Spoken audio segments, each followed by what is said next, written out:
Bueno, buenos días a Jimmy, a Walter Yesí, a Andri Martín Torres, a nuestra queridísima doctora Alexandra Aponte. Hoy 27 de marzo de 2021, se nos fue marzo, estamos iniciando Semana Santa, mañana Domingo de Ramos, y bueno, muchísima actividad sindical, pedagógica, jurídica, de toda índole. Así es que tenemos invitados hoy muy importantes, compañeros y compañeras de municipios certificados, nuestra compañera asesora jurídica de la Asociación de Educadores de Cundinamarca, la doctora Alexandra Aponte. Así que bienvenidos y bienvenidas. Ya vamos a iniciar toda esta información de interés para nuestros compañeros maestros y maestras de Cundinamarca y del país. Así es que ya estamos en este momento a través de nuestra página de Facebook Live Magisterio al Día Unidos e Informados. Y vamos en este momento a compartir pauta. Vamos a iniciar con pauta hoy, mientras le damos tiempo a nuestros invitados a que ingresen. Entonces vamos aquí a compartir.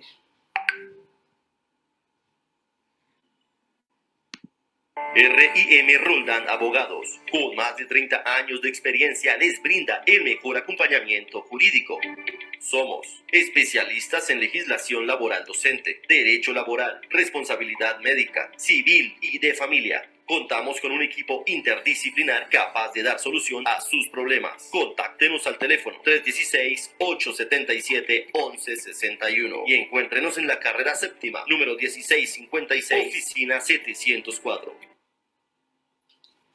Bueno, esa es la pauta de la oficina de la cual hace parte la doctora Alexandra Aponte, a quien le vamos a dar de una vez de entrada la palabra para que hablemos de un tema que le interesa muchísimo a los maestros y a las maestras, como es la pensión de invalidez o pensión por enfermedad.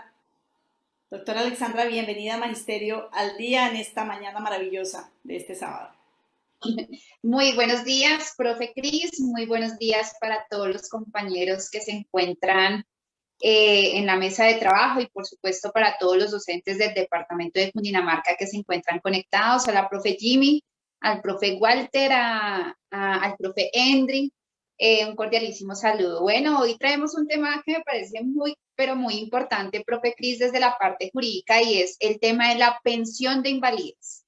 Y cuando hablamos de pensión de invalidez, pues en el magisterio tenemos que obligatoriamente hacer esa distinción entre los docentes del 2277 y los docentes que pertenecen al 1278. ¿Por qué? Porque ahí hay unas diferencias importantísimas que hoy vamos a enmarcar.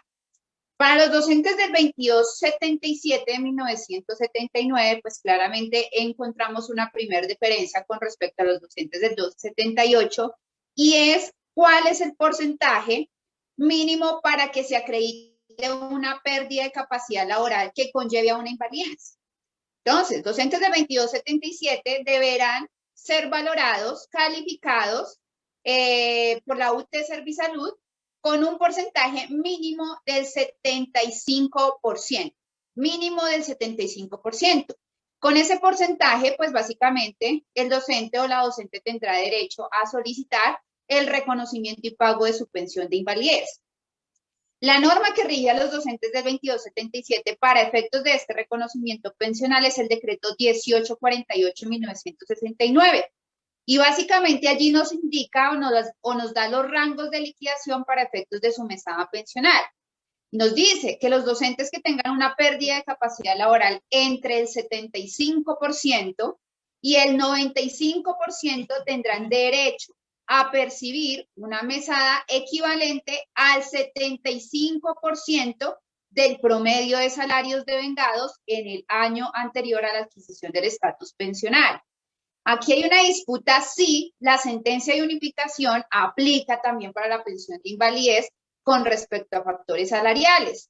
Nosotros estamos tramitando las reclamaciones porque consideramos, y el Tribunal Administrativo de Cundinamarca ya expidió una sentencia el año pasado, donde indica que la pensión de invalidez sí debe ser liquidada con la totalidad de factores salariales. ¿Cuáles? Prima de vacaciones, prima de Navidad, prima de servicios y cualquier otro emolumento que haya percibido el docente en ese año anterior a la adquisición del estatus pensional.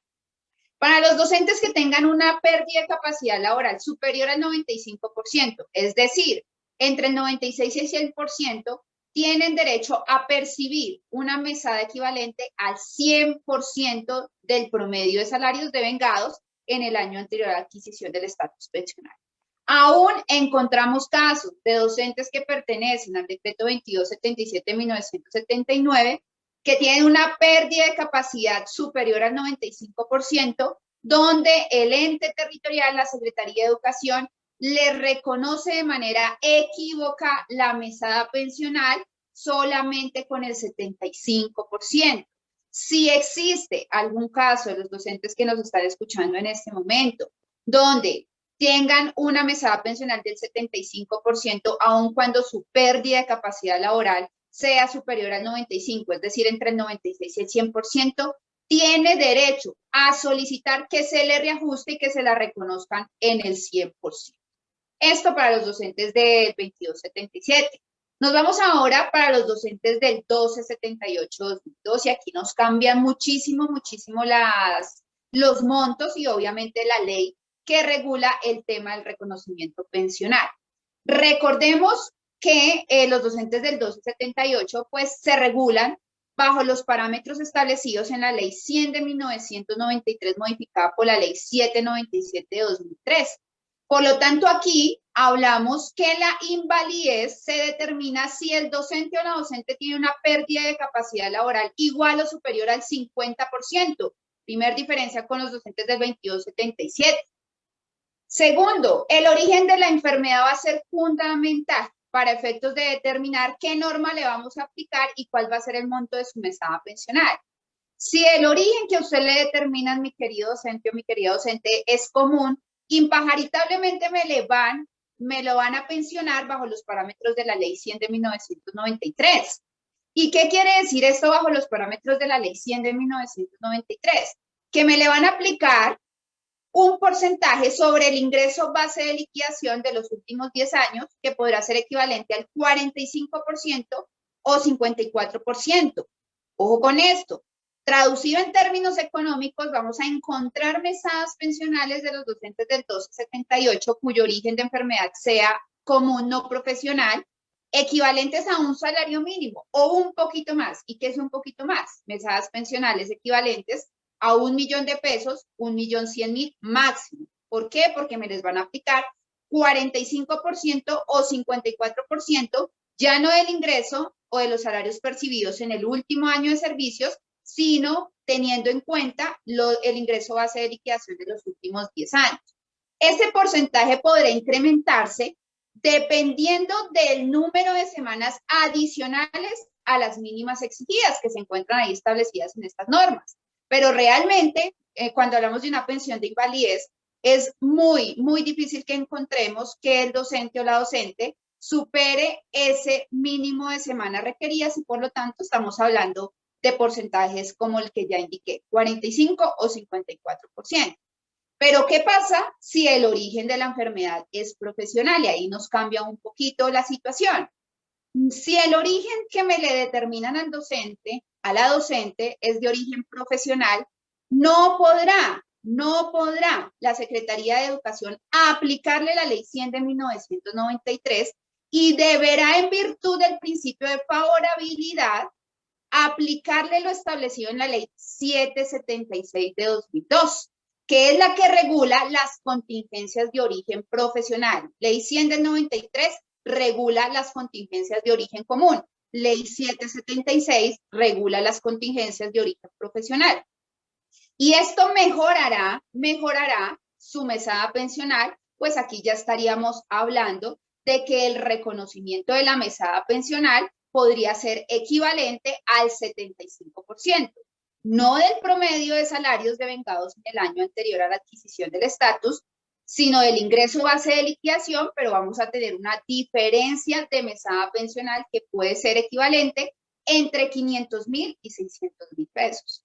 Y ahí es importante que entren nuestros docentes y nuestras docentes a revisar si efectivamente al momento del reconocimiento le tuvieron en cuenta esta norma que estamos hoy hablando, Ley 776 de 2002, o si contrariamente me le aplicaron Ley 100 de 1993, aún cuando el origen de la enfermedad es profesional.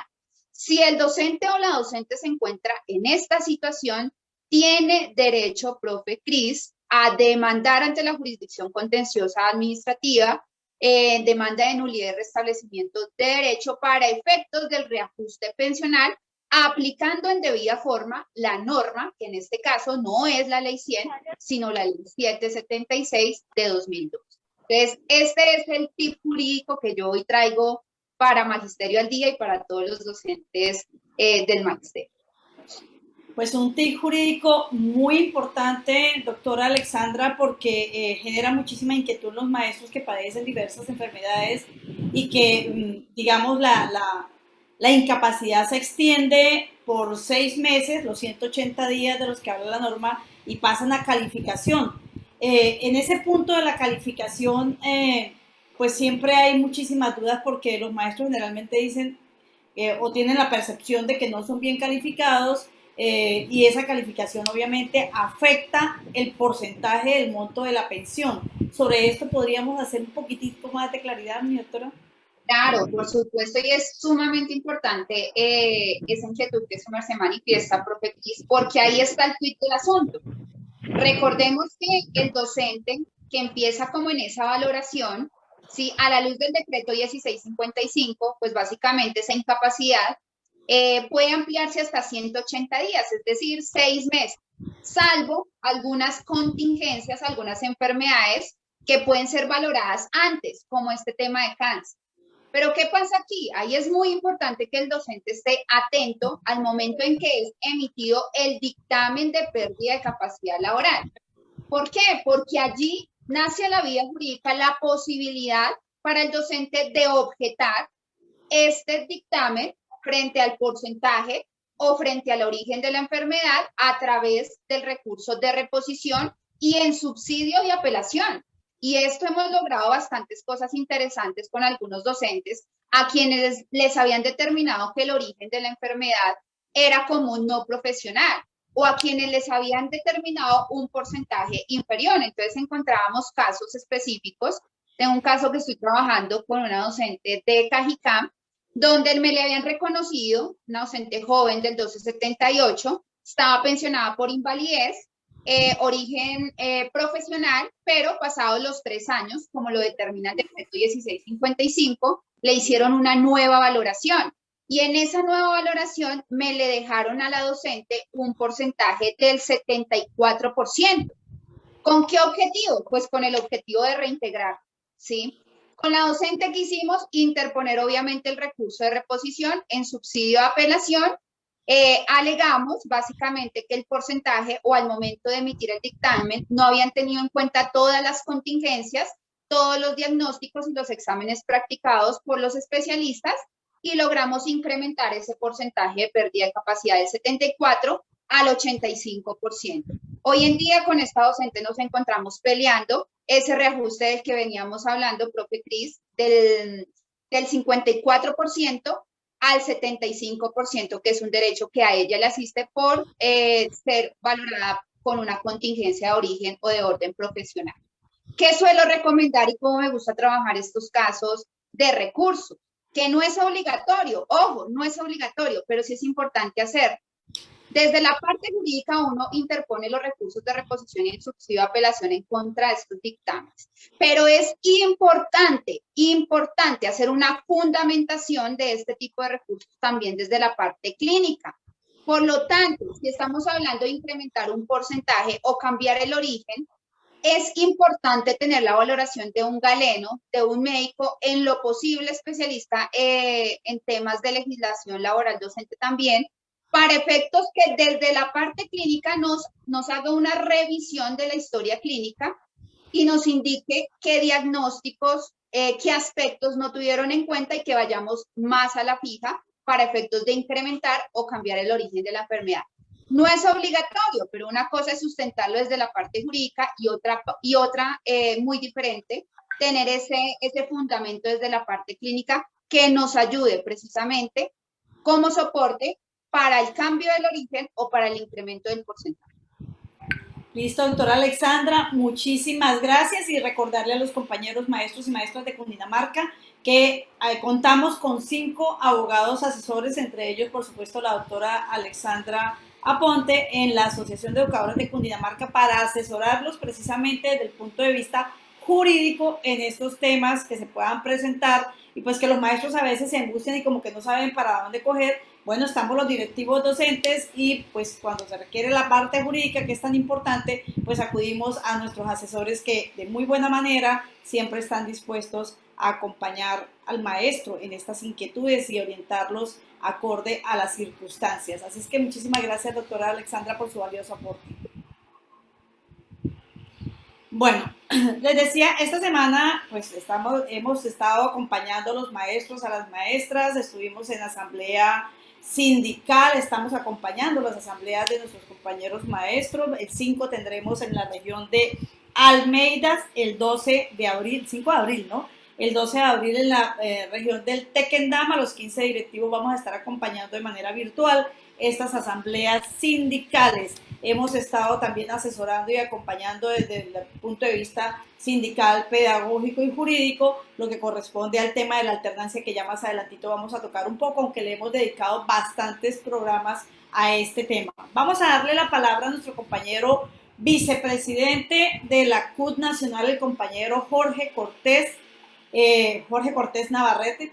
Él es compañero maestro de Cundinamarca, pero además de que es maestro de Cundinamarca, fue directivo de la Asociación de Educadores, también en este momento nos representa en la CUT Nacional y trae un tema que en este momento todos los colombianos y colombianas nos tiene muy preocupados y que hace parte de ese paquetazo de este gobierno en contra del pueblo colombiano, como es la reforma tributaria. Compañero Jorge, bienvenido a Magisterio al Día.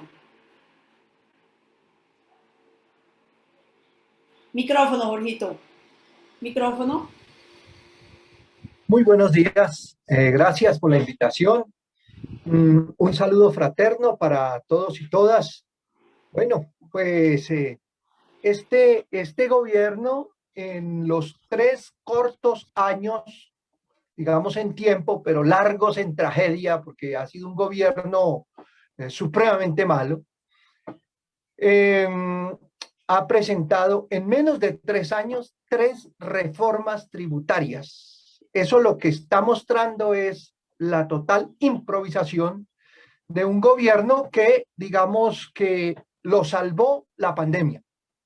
Ustedes recordarán que el 21N, precisamente esa gran movilización que se dio del pueblo colombiano, los cacerolazos, en fin, toda esa movilización que se dio en el año 19 al final, fue fruto de una propuesta de reforma tributaria que se unió y que la presentó en la noche del 20 de diciembre y aprobó una reforma tributaria en el Congreso. Nuevamente insiste en aprobar una reforma tributaria con las mismas características que han tenido las anteriores, y es generar más impuesto a los pobres y entregarle más excepciones y más gabelas a la banca y a la gran empresa y a las multinacionales. Cuando hablo de gran empresa, son empresas como las de Ardila Lule, como las de Luis Carlos Sarmiento Angulo, como las de el Grupo Antioqueño. Esa es la gran empresa. Aquí se considera mediana empresa hasta la que tiene 500. Esas son pequeñas y medianas empresas, pero claro, favorece a la gran empresa. Entonces, lo primero que tenemos que decir es que trae un grupo de personas extranjeras a que hagan el estudio de la reforma tributaria. Aquí en Colombia existen muy buenos equipos económicos de las diversas universidades del país. Tenemos, para mostrar solamente el de la Universidad Nacional, con doctores, PhD, en fin, formados en las más grandes e importantes universidades del mundo. Tenemos los de la Universidad del Rosario, tenemos la Universidad Javeriana. No menciono la de los Andes porque pues ahí hay unos muy importantes, pero son cooptados completamente por el gobierno. Entonces, pues eso no lo menciono por eso. Lo otro que quiero decir es que esa misión de expertos que trajo, todos dicen que hay unas exenciones que llegan a 92.7 billones de pesos que dejan en déficit al presupuesto colombiano. Entonces, ellos lo primero que hacen es no decir realmente de dónde salen las excepciones. Las excepciones salen de un impuesto a la riqueza que no lo pagan los ricos. Por ejemplo, dice el profesor Arellano de la Universidad Nacional en un estudio que incluso lo mencionaron ayer en la Luciérnaga, que vale la pena que lo miremos. Dice, en este país el impuesto a la riqueza está en un 1%, mientras en otros países como México está en el 20%, y en Europa en general está arriba del 30 y 35%. Y este es un fenómeno pues que afecta a las finanzas de los colombianos, del país. Pero bajo el esquema que ellos nos proponen, es el mismo esquema que han venido manejando durante todo el tiempo que han impuesto el neoliberalismo. Es decir, durante 30 años han aplicado la misma receta y no la quieren seguir aplicando. Entonces, hablan de gravar con el IVA, que es un impuesto de lo más retrógrado que existe en el mundo. El IVA que le otorga es la posibilidad a que los ricos paguen igual impuesto que los pobres, o mejor, que los pobres paguemos igual impuesto que los ricos. Porque si usted va a comprar una libra de arroz, le ponen el mismo impuesto que le aplican a Ardila Lule. Y un pobre que no tiene sino para la librita de arroz, haciendo un esfuerzo grande, Ardila Lule puede comprar 1000 toneladas de arroz sin esfuerzo. Entonces, esa es la diferencia del IVA, impuesto al valor agregado. Entonces, aquí proponen IVA para todos los alimentos. Bajo una premisa falsa.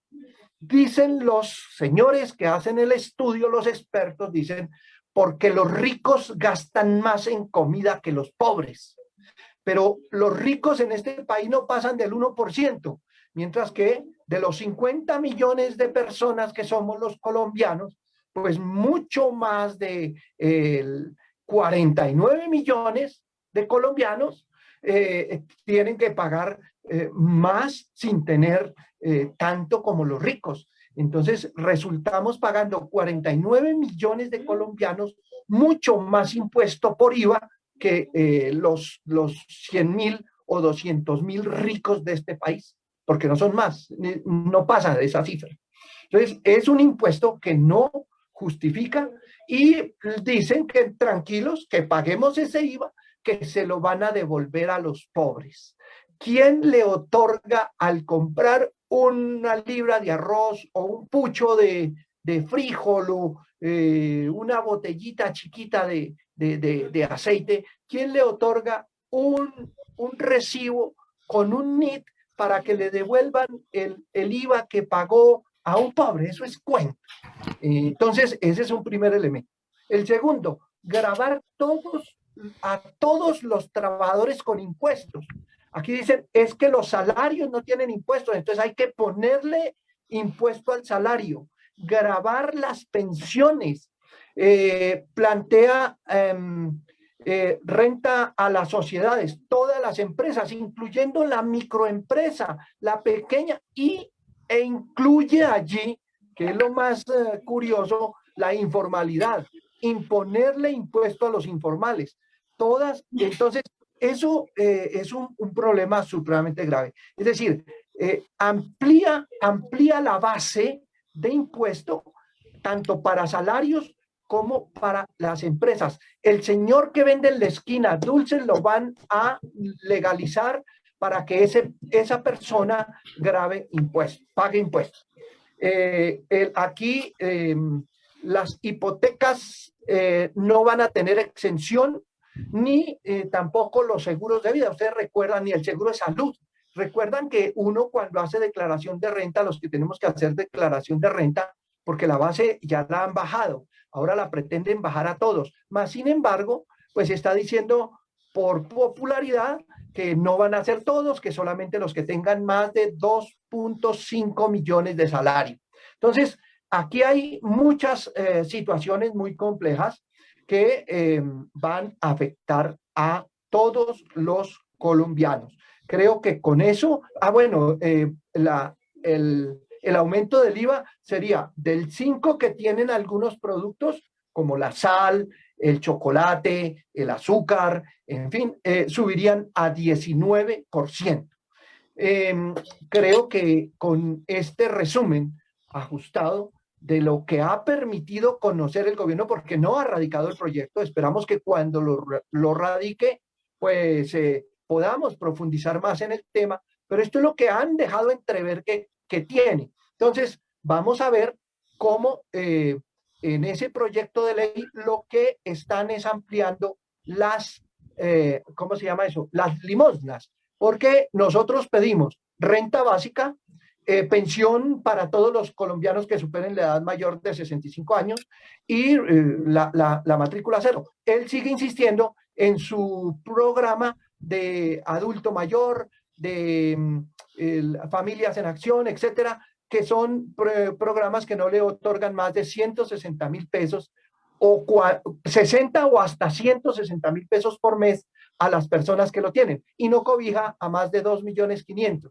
Máximo lo irán a poner a 3.500.000, pero son limosnas que no le permiten vivir a los colombianos. Y con ese argumento nos quieren meter ahora la ley de solidaridad sostenible, que es el cuento con el cual van a nombrar este proyecto que van a radicar en el Congreso de la República. Era eso, Cristina, muchas gracias.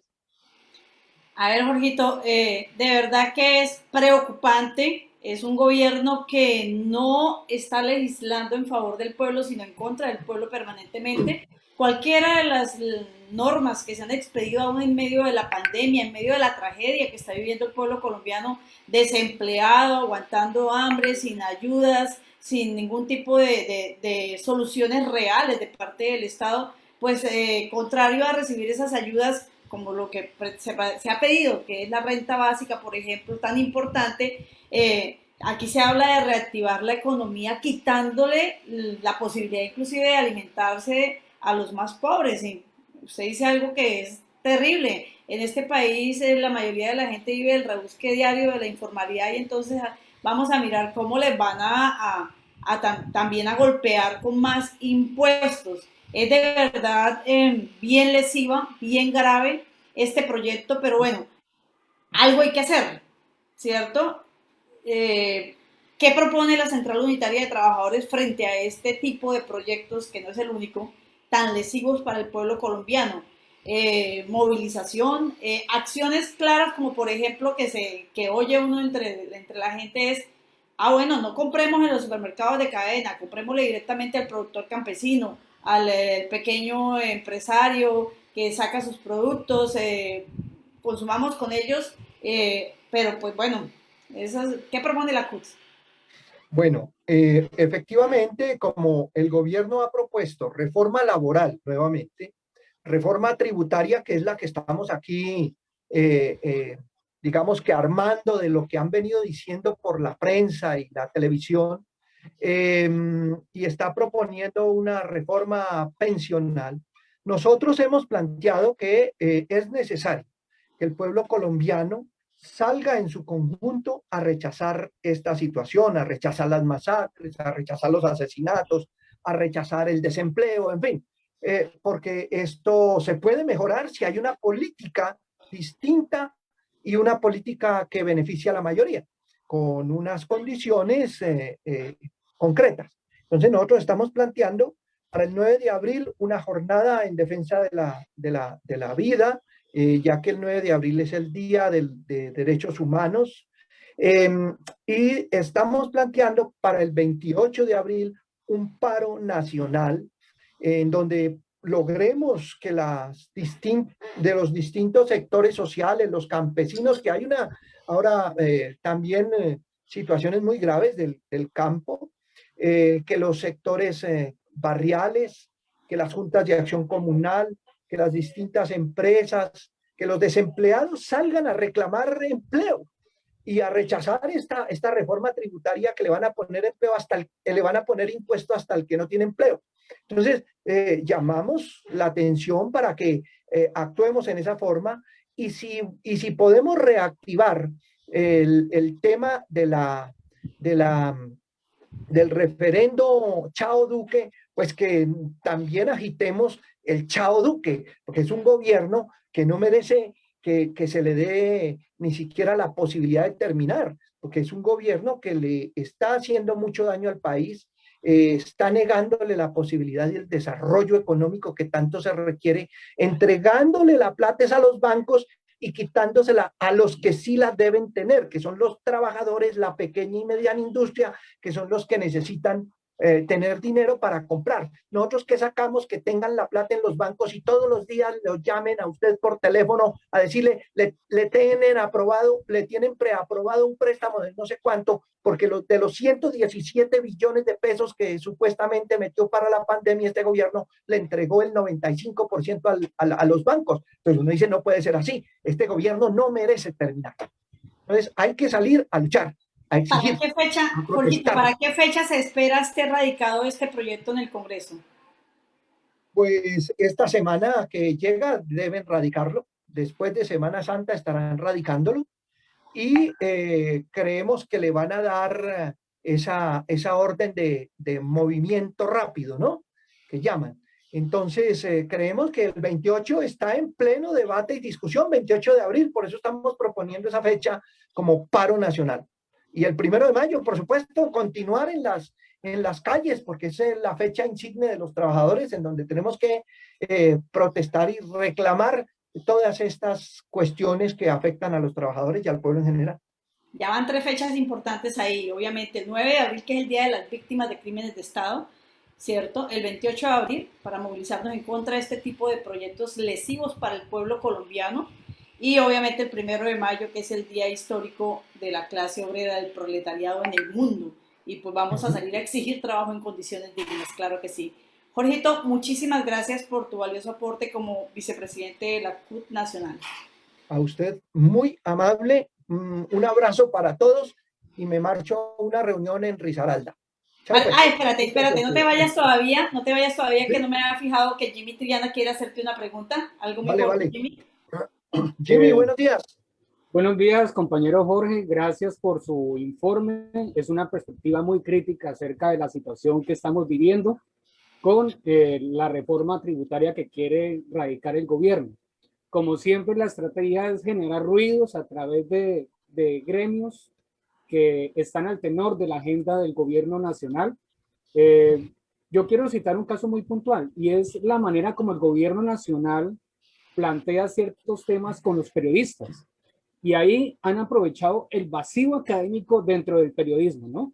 Es normal ver dentro de un medio de comunicación serio que tengan periodistas enfatizados en el discurso económico.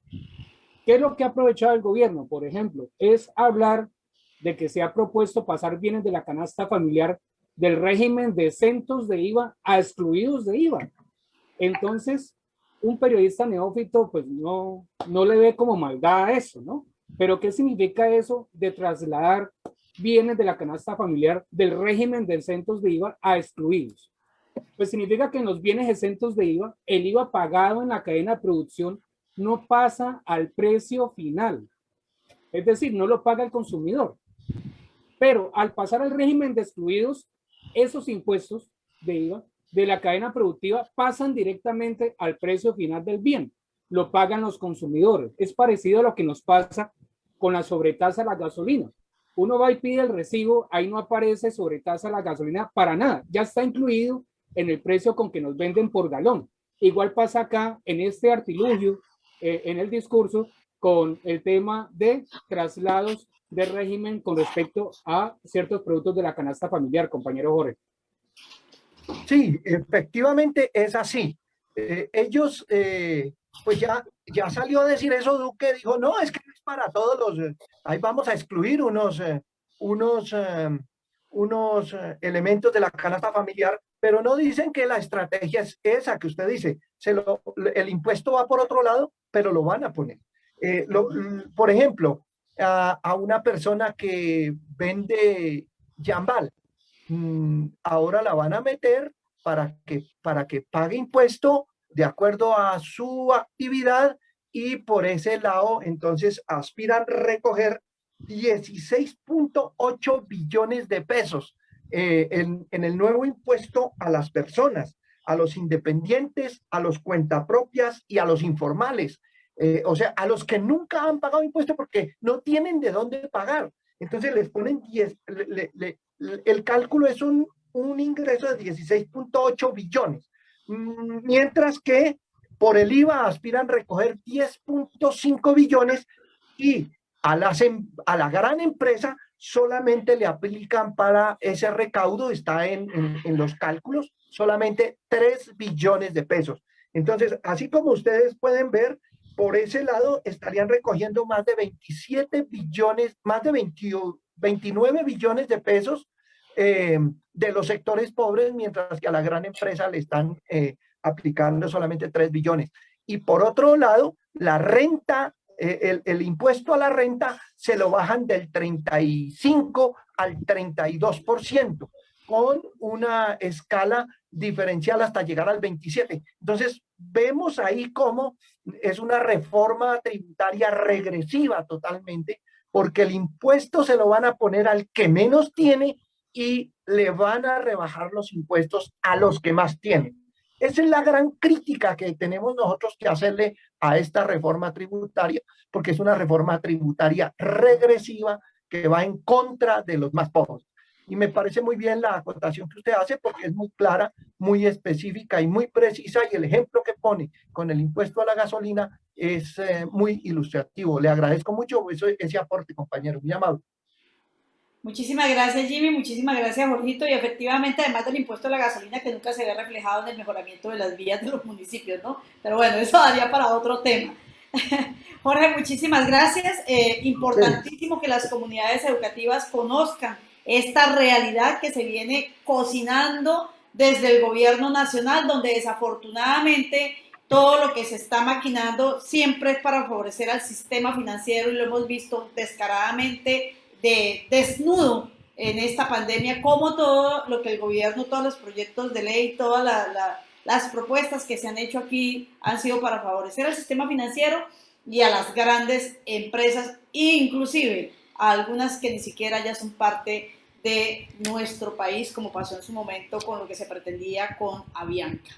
Bueno, vamos a darle la bienvenida al compañero Henry Sánchez. Él es maestro de Educación Física de la Universidad Pedagógica, además es asesor del Centro de Estudios e Investigaciones Docentes, CEID, de la Federación Colombiana de Trabajadores de la Educación. Maestro Henry Sánchez, bienvenido a Magisterio al Día. Muchas gracias, Cristina. Un saludo para los compañeros que están en la mesa y para el Magisterio de Cundinamarca. A propósito de la temática anterior, quiero leer una cita del siglo XVII-XVIII de Almeida Garrett. Y yo pregunto a los economistas políticos, a los moralistas, si han calculado el número de individuos que es necesario condenar a la miseria, al trabajo desproporcionado, a la desmoralización, a la infancia, a la ignorancia crápula, a la desgracia invencible, a la penuria absoluta para producir un rico. Espectacular, excelente cita, maestro, muy oportuna, muy pertinente. Maestro, tenemos otra preocupación, una preocupación muy grande en medio de toda esta andanada de normatividad, de proyectos de ley nefastos, y es la preocupación frente a la reforma a la ley 181 de 1995.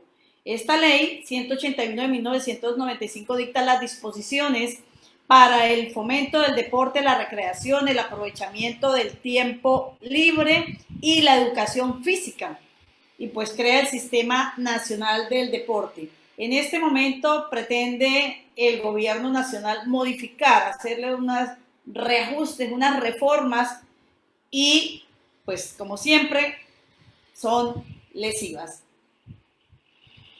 Tiene usted la palabra como maestro de educación física, como maestro de la Facultad de Educación Física de la Universidad Pedagógica y como asesor del CEI para que nos aclare qué es lo que pretende este nefasto proyecto. Bueno, vamos a hacer algunas precisiones jurídicas, no me detengo mucho en eso. Lo primero es, FECODE y sus sindicatos filiales cuidamos la ley 115. Entonces, la ley 115 no está siendo afectada por este proyecto de manera directa. Inclusive con el trabajo que se ha realizado, se logró que retiraran un proyecto de ley que sacaba de la ley 115 el preescolar de 3 grados, que es bien necesario e importante para el desarrollo humano de nuestros niños y en general de la población. Entonces, la ley 115 no se ve afectada de manera directa. La ley 181, la reforma que está en curso, que ya está radicada, ya está publicada en una gaceta de mediados de marzo, saca a la educación física. Ya habla desde su título de deporte, actividad física y recreación. Ya en diferentes apartes insisten en hablar de actividad física. Desde las facultades de educación física, de la mesa que hemos constituido a nivel nacional y algunas regionales para abordar el estudio de la educación física, consideramos que la población colombiana aún no está formada para la ejercitación de la actividad física. Y lo que nos han dado desde los institutos del deporte, desde Coldeportes, ahora Ministerio del Deporte, es como actividad física, se entiende, un evento masivo donde hasta récord Guinness proponen para que por un día, por 2 horas, las personas hagan ejercicio físico.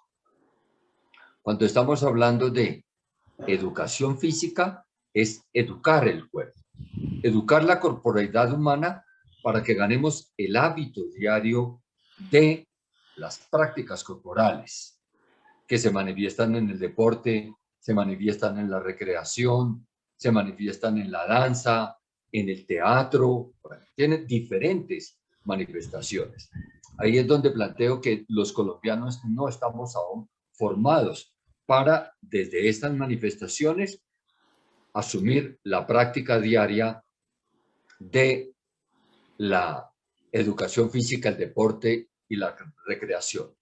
Por eso consideramos que la expresión educación tiene que ver con que debe haber planes y programas permanentes que sean progresivos, sistemáticos, para que las personas se apropien de las prácticas y de las técnicas corporales y así de manera autónoma logre el hábito que pues estamos en mora de cultivarlo en nuestra sociedad, más en el contexto de la pandemia, cuando el sedentarismo, la dependencia de estos medios tecnológicos por las circunstancias, trabajo en casa, estudio en casa, aislamiento, eso está generando una disminución en el potencial de estas generaciones y trae consecuencias para generaciones venideras. Uno de los objetivos planteado desde comienzos del siglo XIX frente a la educación física es la salud. Y dicen, es una responsabilidad social y es una responsabilidad histórica con las nuevas generaciones en que se adquiere el hábito de unas buenas prácticas del ejercicio físico. Entonces, la discusión que tenemos, bueno, hemos avanzado, ya ha habido un diálogo con el Ministerio del Deporte, porque debemos entender que de Coldeportes al Ministerio del Deporte, pues para el partido de gobierno y para el gobierno en concreto, les interesa que la carta de presentación del Ministerio del Deporte ante el legislativo y ante la sociedad colombiana, pues sea la reforma a esta ley. Uno de los argumentos que algunos de ellos nos dan es, pero mire, ha estado desde la década del 90 en la ley 181 y no ha pasado nada. Pero si nosotros permitimos que en la legislación no esté la educación física, lo que le digo, caemos en prácticas instrumentales, nos van a continuar mercantilizando como lo pretenden y lo están haciendo con la educación, van a mercantilizar aún con más fuerza las prácticas deportivas, las prácticas en recreación y volviéndolas un espectáculo y no una posibilidad y un derecho de los seres humanos. Aquí quiero hacer énfasis en que el ocio, la lúdica, el juego, son un derecho de los seres humanos. Y es un derecho que tenemos que empezar a reivindicar y ojalá en algún momento logremos que quede consagrado como derecho. Porque eso hace parte también de lograr subvertir aquella esclavitud laboral y aquella esclavitud académica que están sometiendo a los países como el nuestro.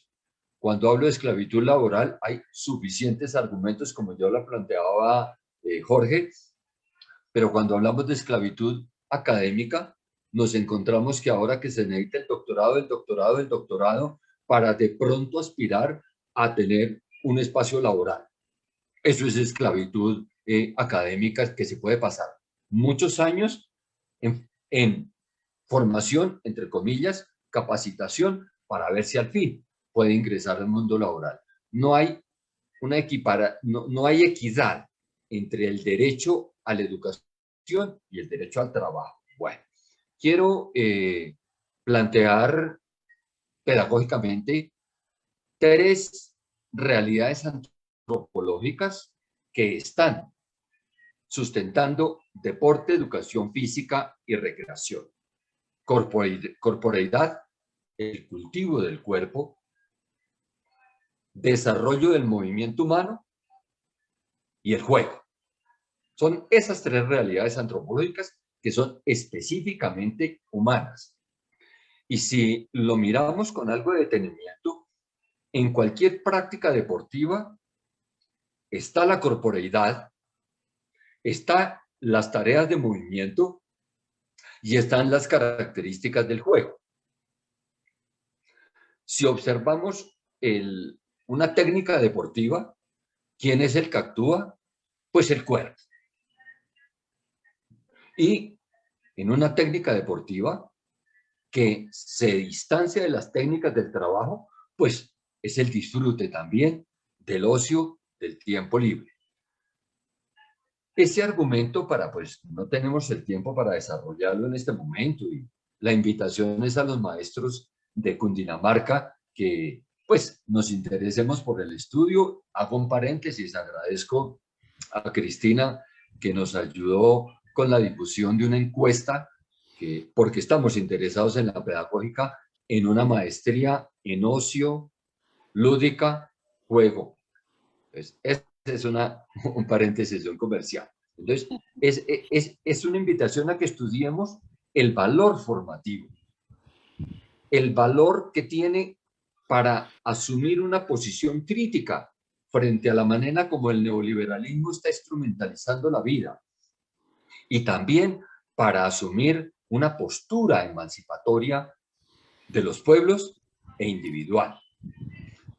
Desde esas 3 realidades antropológicas no concebimos que la educación física, el deporte y la recreación no hagan parte de ese triángulo. Entonces, de manera pragmática, lo digo, es una mesa de 3 patas, no cojea. Pero si a esa mesa le quitamos una pata, la mesa deja de ser mesa.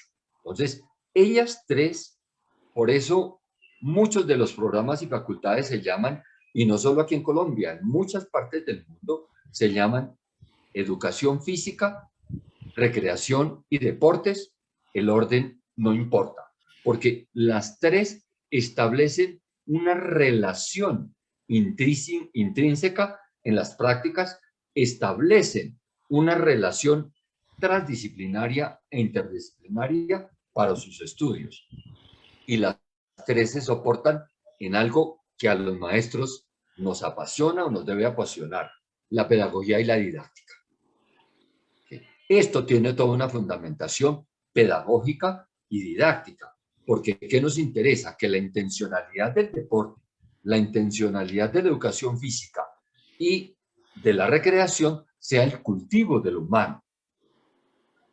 Y frente al cultivo del humano, en manera muy sintética, muy de telegrama, planteo, nos interesa la adquisición de hábitos diarios de prácticas corporales. Nos interesa el desarrollo de habilidades y destrezas, no solo en los niños y jóvenes, inclusive en nosotros que estamos en una reconfiguración de la vida y llamamos un envejecimiento activo. Hay que explorar nuevas o la transformación de nuestras habilidades y destrezas. Un tercer aspecto, la apropiación crítica de la técnica, de las técnicas de las diferentes manifestaciones corporales que he mencionado, de las técnicas que la vida cotidiana y lo que llaman el mundo moderno nos está demandando. Porque los artefactos tecnológicos, las expresiones de la técnica generalmente nos reclaman unas técnicas para poder hacer uso de ellas.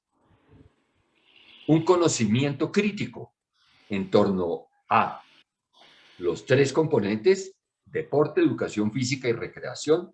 Cuando hablamos de conocimiento es no solo los maestros, sino en general de la población debe tener un saber práctico y un saber, entre comillas, conceptual de lo que está haciendo y para qué lo está haciendo. Maestro. Y la capacidad para aplicar lo último. Entonces, sí, yo tengo unas prácticas corporales en ejercicio. Ahora, ¿cómo eso me sirve para mi desarrollo, mi relación y confrontación con el mundo social y el mundo natural? Eso es. Muchísimas gracias, maestro Henry. Aquí hay 2 maestros edufísicos, alguno de ellos es exalumno suyo de la pedagógica, y pues bueno, usted dice, no toca, obviamente, es otra ley, no toca el artículo 23 de la ley 115, pero cuando habla de educación física, de todas maneras, resulta de alguna manera afectando de manera indirecta a los profesionales de la educación física y a ese derecho que tenemos todos, y especialmente los niños, los jóvenes y los adolescentes, en el sentido de esa formación integral y la educación física y las artes casi siempre son golpeadas y les quieren siempre quitar tiempo. Pero bueno, yo voy a darle la palabra en primer lugar a Orlando Cortés y luego a Yesid para que comentemos de manera breve lo que hemos escuchado, lo que conocemos y las preocupaciones, obviamente, que tenemos al respecto. Orlando, bienvenido a Magisterio al Día. Muy buenos días, muchas gracias, mi profe Cris. Te agradezco sinceramente por regalarnos este espacio, un espacio delicioso para deliberar, para debatir, para hablar a través de Magisterio al Día con personas que son muy profesionales. Agradezco al profesor Henry Sánchez por aportarnos este conocimiento práctico de la educación física, el deporte y la recreación, y pues por contextualizarnos este problema que se ha venido presentando a través de los medios masivos de comunicación, como lo es la salida, por decirlo así, del concepto de educación física de la ley 181 de Coldeportes, ahora Ministerio del Deporte. le pasan a uno muchas cosas por la cabeza, profesor Henry. Quiero hacerle unas preguntas para ver si su merced me puede regalar claridad, que está más cerca del borrador, porque pues sabemos nosotros y estos gobiernos nos tienen enseñados a que de a poquito nos van quitando y nos van diciendo tranquilos que aquí no ha pasado nada, pero después meten el mordisco y terminan por comerse todo lo que nosotros considerábamos como justo, ¿cierto? Yo me planteo muchos escenarios desde el punto de vista de porque toca también armarnos, por decirlo así, a una posible lucha por la defensa de la educación física en la escuela, ¿cierto? Y pues una de mis primeras preguntas es si hay alguna posibilidad que desde lo jurídico esta carencia del concepto de educación física en la reforma a la ley 181 pueda empezar a comernos por el lado de la ley 115, que es la que finalmente nos está arropando fuertemente, ¿cierto? Nosotros no vamos a dejar que la educación física se toque de la ley general de educación, pero pues ya empezaron por quitar un concepto y pues vuelvo y repito, el gobierno es experto en quitar de a poquitos, diciéndonos que aquí no ha pasado nada y al final nos quita todo. Otra pregunta, profesor Henry Sánchez, de pronto, ¿qué concepto le merece usted o qué opinión le merece usted el concepto de economía naranja del gobierno con esto que se está presentando, ¿cierto? Con la salida de la educación física, del concepto de esta reforma que están haciendo, teniendo en cuenta que pues estamos ante una realidad laboral difícil para lo que es la actividad física en Colombia. Es subvalorada en el tema mercantil de la educación física en Colombia, sobre todo en los sectores privados, en la actividad física deportiva, en los clubes está siendo golpeado. Pues quisiera saber de pronto a través del concepto de la economía naranja de este gobierno, qué relación va a tener qué posible relación pueda tener con esto. Y también desde el tema de las universidades, ¿cierto? Porque tenemos muchas universidades que nos ofertan la carrera de la educación física, el deporte y la recreación. Personalmente yo vengo de la Universidad del Tolima, soy tolimense, estoy acá en Girardot, Cundinamarca, que es como mitad Tolima y mitad Cundinamarca. He tenido mucho contacto, que tengo varios amigos que son de universidades como la Pedagógica, son experiencias enriquecedoras, pero lo que yo sí puedo decir es que desde el punto de vista de la lucha sindical, si tenemos que pararnos, si tenemos que luchar, el centro del país está muy bien representado por la educación física y tenemos que unir fuerzas para que no nos quiten esos espacios en las aulas, ¿cierto? El escenario negativo, profe Henry, que yo me planteaba del dado caso de que empiecen a comerle a la educación física escolar, ¿cierto? Es que empiecen a decir o que se empiece a formar ese mal concepto de que la educación física no ha currículo y empiece a darse ese fenómeno mercantil de que ya no va a ser un derecho, o sea, de que ya no va a poder ser parte del currículo y de la profesionalización docente, sino que va a entrar a un mercado en el cual digan los estudiantes no van a ir a estudiar al colegio a la educación física, sino que van a ir a ver un par de horas en la tarde, le damos esas horas a un par de técnicos en actividad física y se acabó la profesión docente. Ese es el escenario negativo que yo estoy planteando, que pues esperemos que nunca llegue, porque como su merced dijo al inicio de la charla, estamos muy bien arropados por la ley 115, ¿cierto? Y para finalizar, pues equipo de Magisterio al Día, desde la educación física, desde la profesión acá en Girardot, tenemos la plena seguridad de que aquí el concepto de educación física lo manejamos desde la construcción de ciudadanía, a partir de los conceptos de corporeidad que usted acaba de plantear, profesor. Entonces nos preocupa, he hablado con un par de compañeros y nos preocupa que se llegue a dar esa desaparición, por decirlo, de la educación física, que pues está lejos, pero que ya empezaron ellos a comerle, como dije yo, comerle por el ladito. Entonces, profe, muchas gracias por escucharme. Si me puede responder las 3 preguntitas con respecto de la posibilidad de que se acerquen a la ley 115, con lo que ya empezaron a avanzar a través de este proyecto, la relación de la economía naranja con la educación física. Y muchas gracias, profe, por haberme escuchado, panelistas. Cris, muchas gracias por haberme regalado la oportunidad.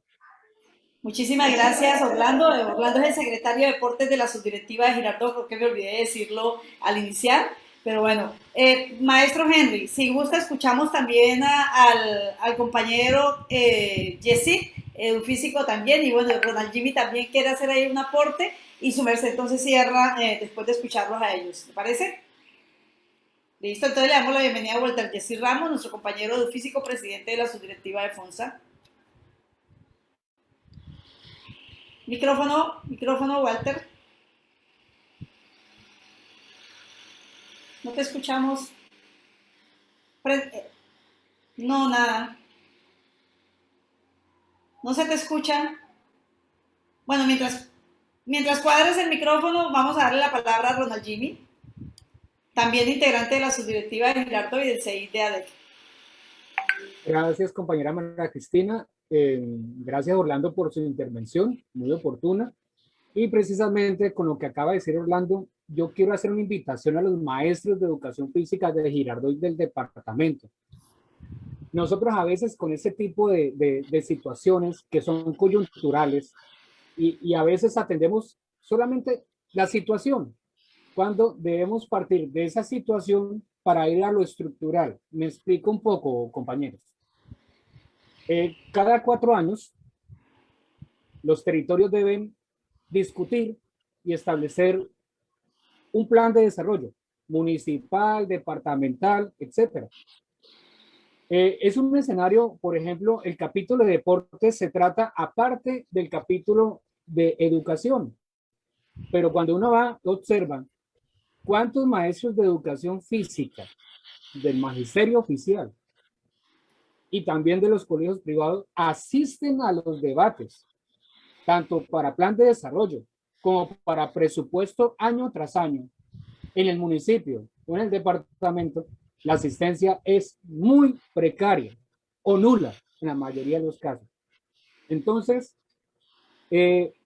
yo creo, Orlando, que es la oportunidad para ir de lo coyuntural a ir a lo estructural, es decir, de aquí en adelante tener un grupo de trabajo, un grupo de reflexión, que creo que eso es la invitación del compañero Henry. Partir de aquí es este momento para que de aquí en adelante hagamos un grupo de estudio especial en materia de educación física. Es que en el ánimo presupuestal desde el gobierno nacional y ahora con el Ministerio del Deporte, pues el asunto debe estar mucho más fortalecido tanto a nivel nacional como en los territorios. Entonces, pero veo que esto nos coge un poco descuadrados porque no hay preparación del gremio docente en esta materia. Entonces yo hago la invitación para que partamos de la invitación del maestro Henry y vayamos de aquí en adelante, cosa que dentro de unos 3 años tengamos un grupo de maestros de educación física acá en Girardot, un grupo de maestros en el departamento de Cundinamarca que se plante seriamente en la discusión y en la aprobación de los planes de desarrollo territorial. Esa era mi intervención. Ahora tenemos retorno. Bueno, frente a lo que acaba de decir Ronald Jimmy Triana, me parece muy importante, y la invitación que haría desde el CEID de la Asociación de Educadores de Cundinamarca es a que conformemos el círculo o la red pedagógica de maestros de educación física, precisamente para organizar mejor este trabajo, para hacer esos estudios frente a esas posibles reformas y también pues tomar decisiones frente al qué hacer al respecto. Walter Jessy, ahora sí te oímos. ¿Me escuchas ahora sí? Perfecto. ¿Se oye ahora sí? Perfecto. Ok, gracias, muy buenas tardes. Un saludo especial pues a todos los presentes, pero a mi profe Henry, todo un maestro. Soy estudiante de la Universidad de Cundinamarca, orgulloso de ser su estudiante. Allí en FUNSA estuvimos recibiendo su cátedra, sus conocimientos, y verlo aquí pues muy grato. realmente es muy bueno ver a sus docentes y en estos momentos también de dificultades, Pico. Yo creo que todos los que escogimos esta carrera y esta profesión es porque nos place, nos gusta, nos enriquece. Tienes problemas de señal. Tienes problemas Nuestras de personas señal. que están a nuestro alrededor. Sí, es muy preocupante. Sí, ¿no se escucha bien? Es muy preocupante la situación que nos manifiesta.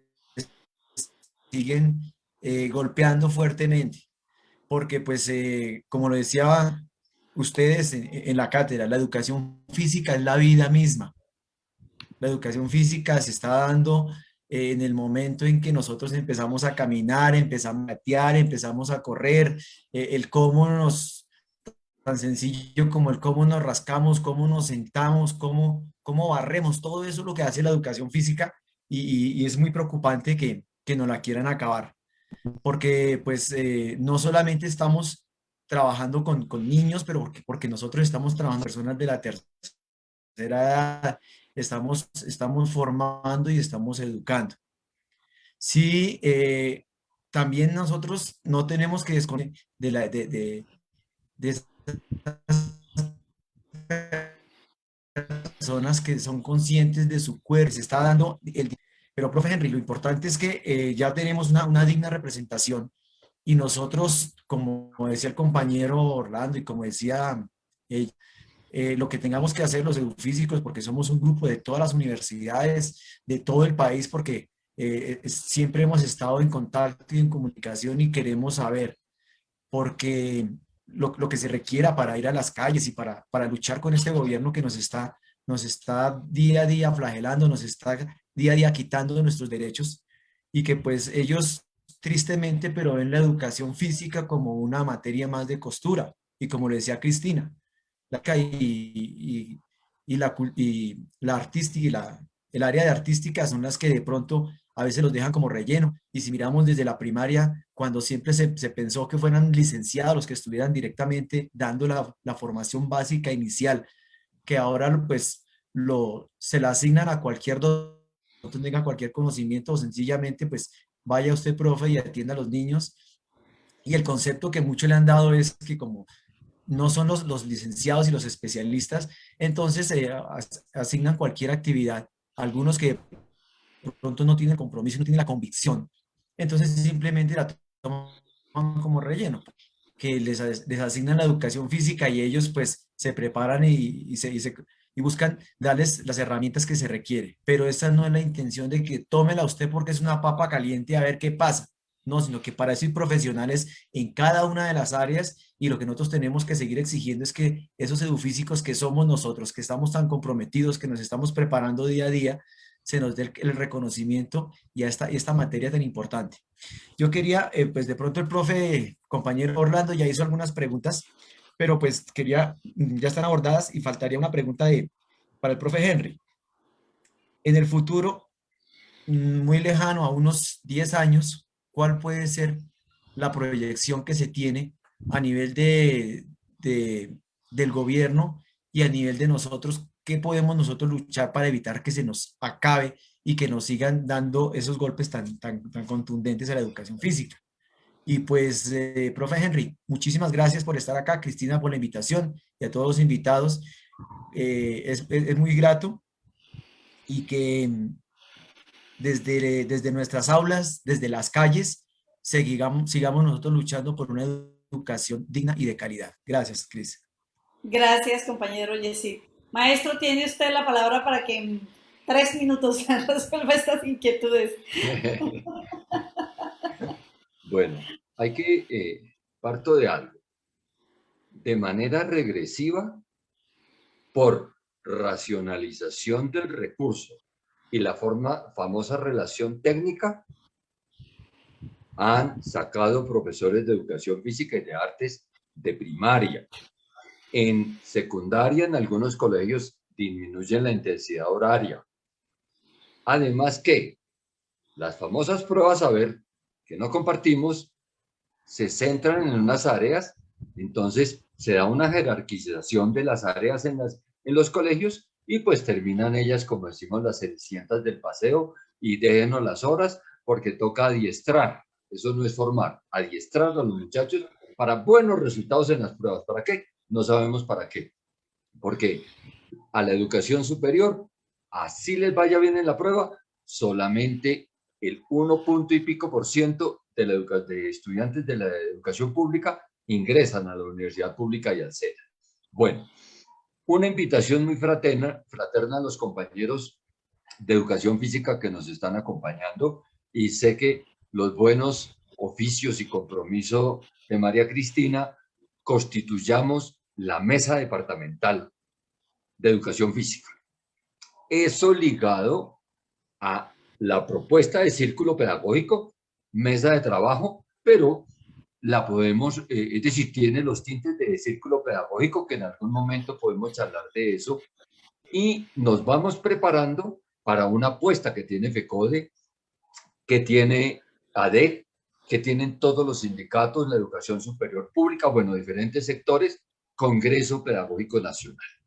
Ya hemos en la mesa nacional he charlado con un profesor que es oriundo de pura cepa de Cundinamarca, Zipaquirá, Víctor Chunchilla, que creo que nos está escuchando. Él nos puede apoyar coordinando con María Cristina la organización de la mesa. Y lo que decimos, no como algo coyuntural, sino como un espacio de reflexión, como un espacio de investigación, como un espacio para maestros que aprenden de maestros. No olvidemos, y eso se lo planteamos a todos los maestros, una de las pocas clases públicas que hay es la educación física. La educación física la ve el celador, la ve el rector, la ve el padre de familia, la ve el señor que vende los helados afuera. Y por eso hay muchos juicios de valor hacia la clase. Pero allí reclamamos también de nosotros una postura ética muy juiciosa frente a nuestra responsabilidad social, porque también en eso sabemos que hay una crítica juiciosa. En cuanto a la inquietud de Orlando frente a lo jurídico, vamos avanzando. Ya hubo una reunión con la viceministra del Deporte. Ya el Ministerio de Educación se pronunció también para decir, bueno, ¿por qué la educación física no está en el escenario? Entonces, se está dando una configuración, sí, desde lo gubernamental, pero no interesa. A nosotros nos interesa que en la norma esté en la reforma de la 181, radicada con número 400, Comisión Séptima, esté la educación física. Entonces, en eso se está avanzando. Inclusive hay unos conversatorios que se tienen previstos. Entonces, para eso, pues vamos a establecer contacto para efectos de organización y para efectos de análisis de las reformas a la 181, para coordinar, ya les digo, con la persona que a nivel nacional está liderando. Están participando varias organizaciones, universidades. Bueno, entonces, Cundinamarca sabemos que es muy propositiva, y con el liderazgo que tenemos en el CEID y en la Secretaría de Asuntos Pedagógicos, lo lograremos. Orlando y compañeros, la economía naranja es otro chiste flojo de parte del gobierno. Eso es igual cuando quisieron vender que para los pobres de Colombia, y no solo de Colombia, de los países pobres, monte una microempresa. Y ahorita vemos los microempresarios todos quebrados y no hay una mano que les dé. Además, recordemos que en las recomendaciones de la OCDE, por ningún lado dicen recomendamos la práctica de la educación física, el deporte y la recreación. No. Recomendamos que mano de obra barata y rapidito. ¿Eso qué significa? Que en algún momento, y seguro internamente lo plantean, eso es un artículo suntuario. El derecho lo tiene al que tenga con qué pagar. Entonces, por eso, la reivindicación en esta coyuntura es dentro de la reforma de la 181, pero que a largo plazo nos constituyamos, generemos, porque algo que a los sectores populares, a nosotros, nos dejan débiles y a veces a la saga, no a veces, muchas veces a la saga de las arremetidas internacionales y nacionales neoliberales en nuestra falta de organización. Organización, compromiso y estudio. Necesitamos estudiar, necesitamos comprometernos, generar organizaciones a nivel departamental, a nivel municipal. Miremos cómo, para concluir, ese es un sinsabor. Acabaron con los institutos del deporte en muchas partes y ahora es un secretario de deportes ahí, de recreación, en la alcaldía, adscrito a la alcaldía, y excúsenme si soy grosero. En muchos casos fueron los que en las campañas pegaron los carteles, ni siquiera los que estuvieron en las discusiones, porque es un menosprecio. Esa es una actividad. Además que eso, ahí hay unos pesitos, entonces ahí pongamos algún borrego que nos haga la tarea como hay que hacerlo. Entonces, necesitamos posicionar al licenciado en educación física, al profesional, pero eso nos lo da el estudio y la organización. Muchas gracias. Muchísimas gracias, maestro Henry. Yo creo que ha sido una conclusión excelente. Necesitamos organizarnos, a veces es necesario que pasen estas cosas para que entendamos que la unión hace la fuerza y que necesitamos además, como usted dice, ser muy estudiosos y obviamente la investigación, el conocimiento nos da herramientas para hacer esa lucha que toca hacerla, que va a tocar hacerla con mucha fortaleza y en unidad. Orlando, 30 segundos para que agreguen lo que me pides que vas a cerrar ahí. 30 segundos en serio. Ya voy en 28. El problema es que los edufísicos somos buenos para hablar, hola. Me resultaron muy charlatanes. Yo pensaba que eran poco cortos de palabra, pero no. No, en parte para responderle a Jimmy y a los profes, desde esta subdirectiva se han trabajado varias cosas. A mí me preocupa demasiado el deporte escolar también, tanto que en el 2019 se instauró una mesa en la cual no permitimos que se iniciaran los juegos intercolegiados hasta cuando no se dieran todas las garantías para que el docente fuera seguro a los escenarios deportivos, porque eso sucede también, ¿cierto? Suceden accidentes, hay guerras entre bandas delincuenciales, cualquier cosa, y siempre nosotros estábamos desprotegidos. Entonces, en ese año impedimos que se iniciaran los juegos de los estudiantes hasta cuando nosotros no tuviéramos esas garantías. También se hicieron solicitudes porque la dotación de las instituciones educativas es bastante precaria. Sin embargo, pues, no obstante, llegó la pandemia y todas esas conversaciones quedaron en veremos, pero la idea es retomar esa mesa que hace análisis del deporte, la recreación y el tiempo libre y la educación física en Girardot. Era eso. Muchas gracias, profesor, por habernos dado tanta luz frente a este tema de la educación física, el deporte y la recreación. Y escúchame, María Cristina, un detallito. Esto que acaba de plantear Orlando, si en la ley del deporte no queda la educación física, ¿quiénes son los responsables de los intercolegiados? El profesor de educación física. Y es el que tiene que entrenar por fuera de sus horarios, porque eso no está en la asignación académica, y acompañar a los estudiantes a las prácticas deportivas. Entonces, si lo logramos, en la reglamentación vamos a estar muy juiciosos para que eso tenga un reconocimiento como parte de su práctica pedagógica escolar, no más.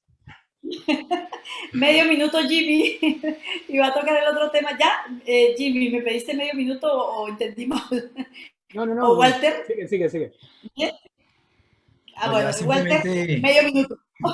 Medio minutico, no, simplemente agradecerle al profe Henry y de verdad nosotros estaremos en la disposición para conformar ese grupo de trabajo y ojalá pudiéramos entablar un conversatorio como lo manifestaba Jimmy, de los edufísicos, de los interesados, para que empecemos a organizar nuestro equipo departamental y hacer las gestiones correspondientes ante la asamblea departamental y llegar a donde se requiera, empezando por nuestros municipios, para que se reconozca y se dé la importancia que tiene la educación física para la vida. Muchísimas gracias, profe Henry, gusto de verlo y a todos los presentes.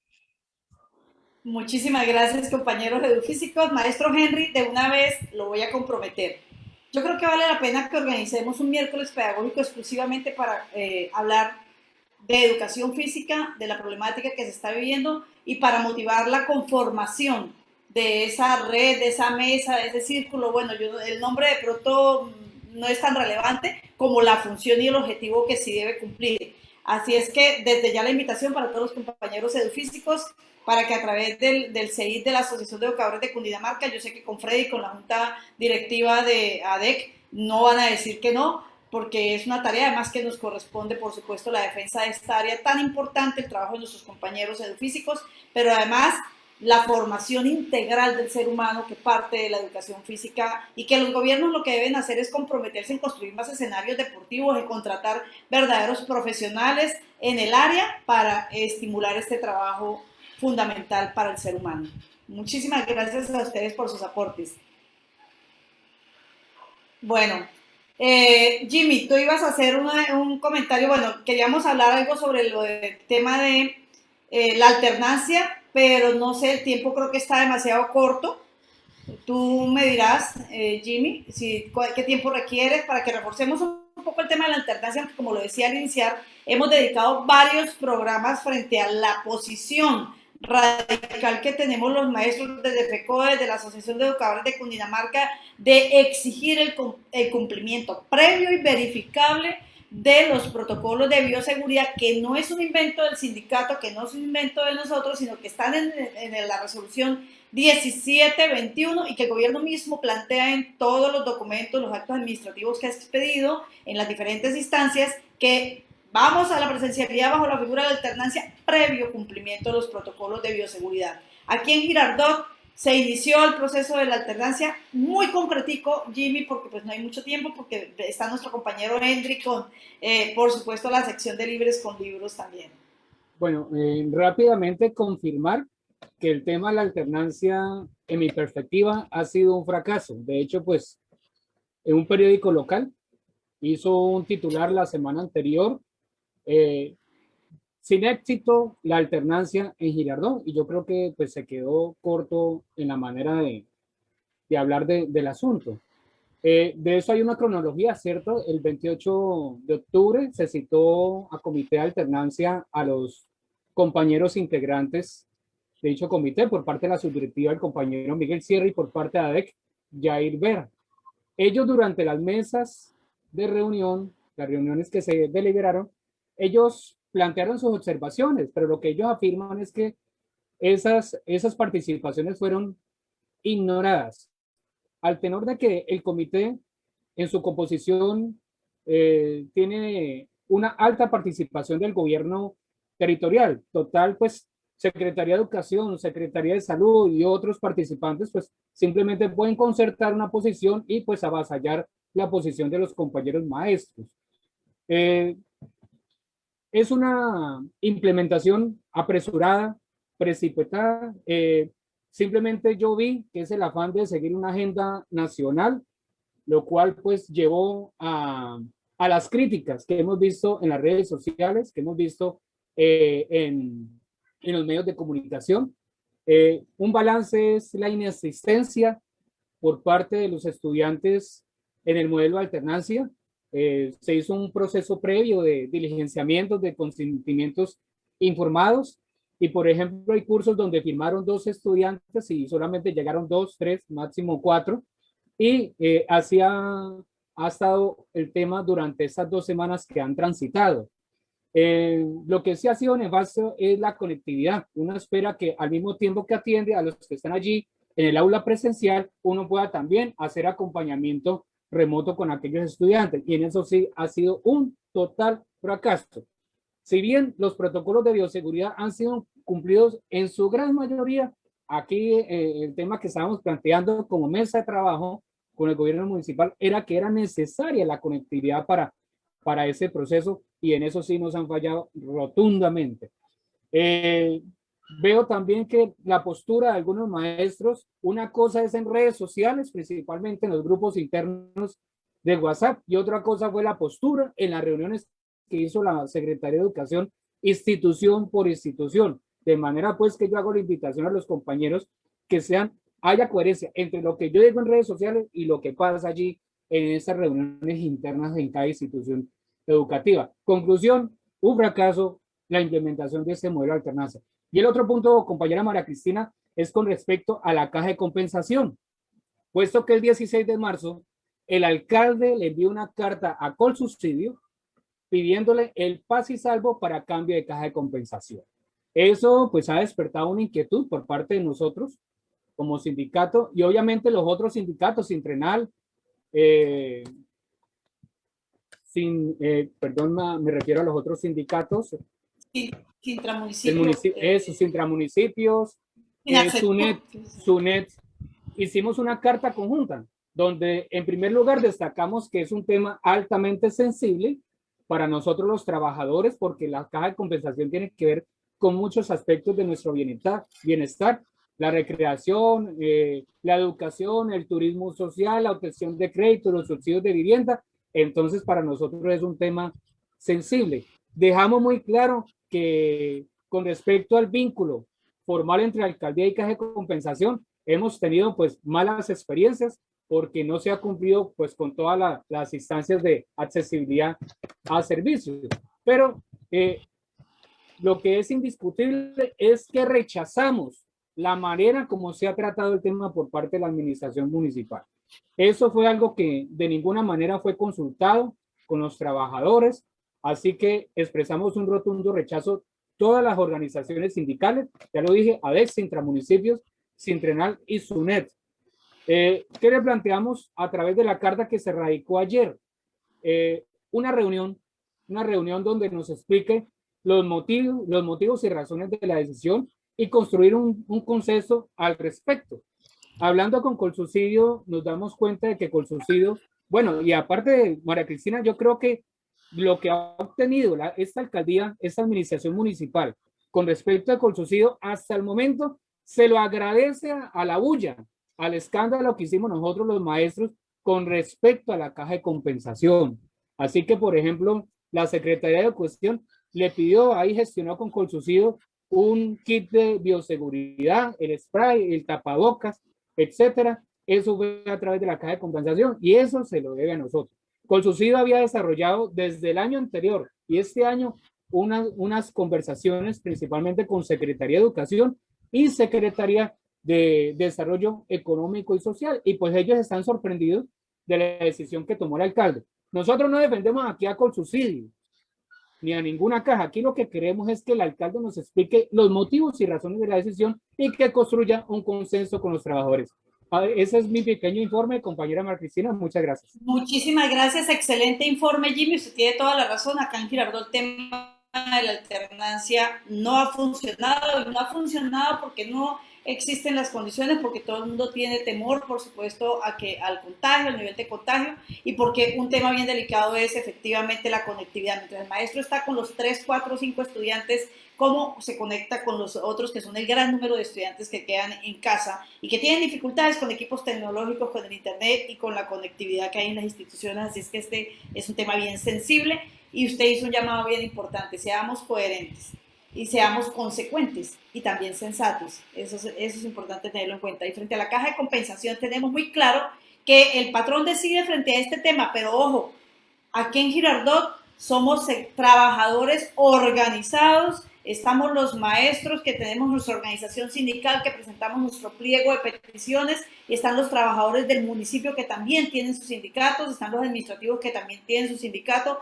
su representación, y es un tema, como usted lo dice, muy sensible, que debe ser discutido con los trabajadores, que finalmente somos los que recibimos los servicios de la caja de compensación.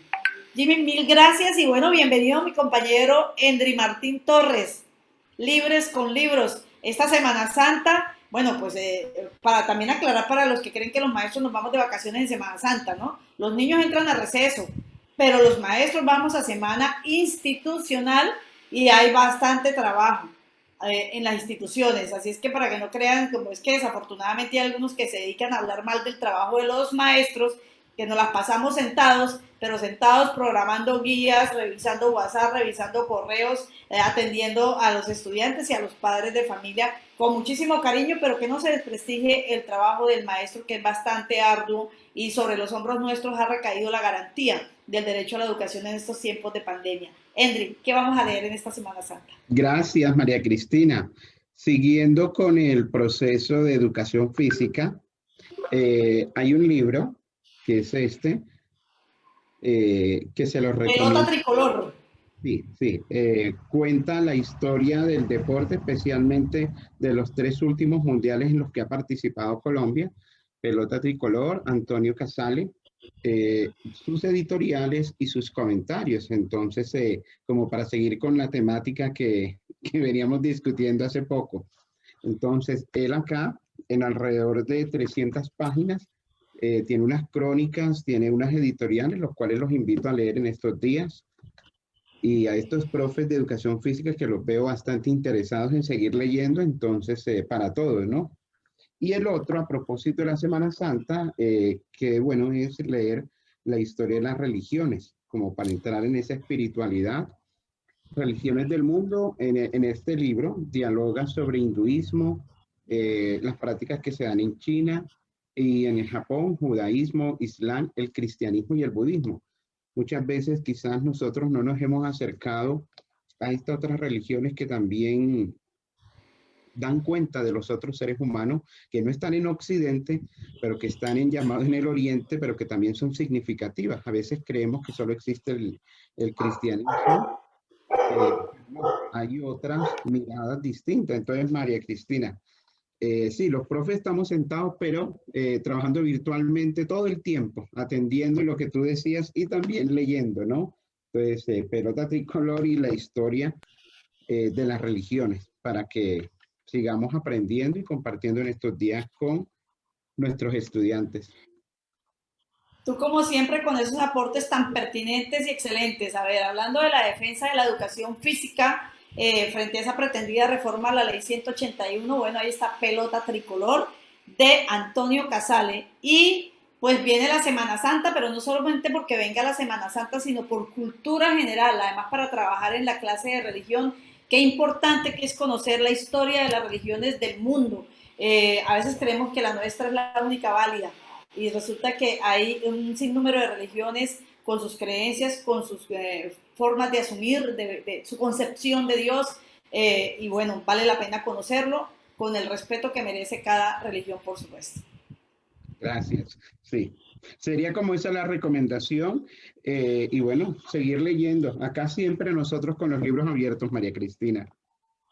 Muchísimas gracias, Endri, y bueno, vamos aquí a compartir la pauta de la oficina del doctor Roa. Queridos docentes del decreto 1278, si usted cuenta con una experiencia antes del 27 de junio del 2003, ya sea por orden de prestación de servicios, licencias, provisionalidades, horas, cátedra, logramos que recupere los beneficios pensionales del decreto 2277, pensión 95% de su último salario y, lo más importante, la compatibilidad entre el salario y la pensión, es decir, puede seguir trabajando y simultáneamente recibir su pensión. Contáctanos, la consulta es totalmente gratis.